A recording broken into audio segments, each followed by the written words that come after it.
बीच एक बड़ी खबर आ रही है। फुलवारी शरीफ के पीएफआई मॉड्यूल को लेकर बड़ा खुलासा हुआ है। जांच में पीएफआई के दस्तावेज बरामद हुए हैं। दस्तावेजों में महिला ब्रिगेड के शामिल होने का भी जिक्र किया गया है। बिहार, यूपी, केरल, पश्चिम बंगाल की महिलाओं को जोड़ने की साजिश थी। तो ये बड़ी जानकारी आ रही है। आपको बता दें कि फुलवारी शरीफ के पीएफआई मॉड्यूल को लेकर ये बड़ी जानकारी निकलकर सामने आई है। जांच में पीएफआई के दस्तावेज बरामद हुए हैं। पॉपुलर फ्रंट ऑफ इंडिया के दस्तावेज भी बरामद हुए हैं, जो जांच की जा रही है। दस्तावेजों में बाकायदा एक महिला ब्रिगेड के शामिल होने की भी बात कही गई है। बाकायदा एक महिला ब्रिगेड भी बनाई गई थी। मल्टी एजेंसी जांच के दौरान पीएफआई से बरामद हुए दस्तावेजों की जांच में एक बड़ा खुलासा हुआ है। इन दस्तावेजों के पेज नंबर 3 पर जिस साजिश का जिक्र है, उसको जानने के बाद एजेंसियां काफ़ी ज़्यादा सतर्क हो गई हैं। मल्टी एजेंसी जांच में खुफिया एजेंसियों की रिपोर्ट भी मिली है, जिसके मुताबिक पीएफआई अब अपने कैडर को बढ़ाने के लिए महिलाओं का इस्तेमाल करने की साजिश रच रहा है और इसका पायलट प्रोजेक्ट केरला और पश्चिम बंगाल में शुरू भी कर दिया गया है। जो दस्तावेज हैं उसके मुताबिक पीएफआई 2 महिलाओं का अपना कैडर बना रहा है। पहला कैंपस कैडर और दूसरा जनरल कैडर।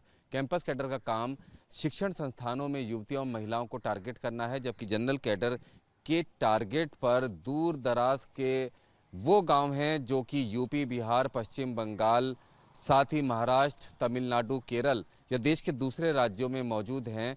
वहाँ पर रहने वाली भोली भाली वो महिलाएं जिनका दीन दुनिया से कोई लेना देना नहीं है और ना ही उनको नौकरी या दूसरे किसी मुद्दे से लेना देना है, ना ही वो शहर के बारे में काफ़ी कुछ जानती हैं। उनको पीएफआई टारगेट करके अपने कैडर में शामिल करने की साजिश रच रहा है, क्योंकि इसके पीछे उसका ये मानना है कि अगर इन महिलाओं को अपने कैडर में शामिल कर लिया तो उनके ज़रिए गांव भर में बच्चे, युवा और पुरुषों को अपने कैडर में शामिल करना, अपनी मुहिम में शामिल करना बेहद ज़्यादा आसान हो जाएगा। इन दस्तावेज़ों से खुलासा हुआ है कि पीएफआई का ऐसा मानना है कि अगर 10% भी भारत में मौजूद मुस्लिम आबादी पीएफआई के साथ आ जाती है तो वो इस देश को इस्लामिक राष्ट्र आसानी से बना देंगे और इसके लिए महिलाओं का इस्तेमाल करने की ख़ास तौर पर इस दस्तावेज़ में बताया गया है, जिक्र किया गया है।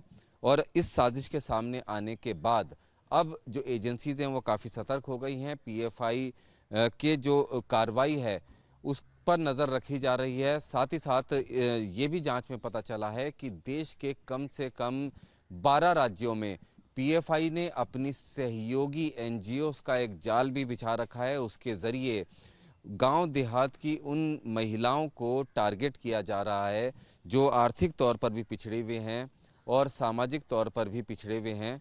और इन महिलाओं को निशाने पर लेने के बाद पीएफआई का मकसद इन महिलाओं का इस्तेमाल करके अपने कैडर को बढ़ाना है, अपने कार्यकर्ताओं की संख्या को बढ़ाना है। वीडियो जर्नलिस्ट जगदीश चंद के साथ रुमान उल्लाह खान, न्यूज़ नेशन, दिल्ली।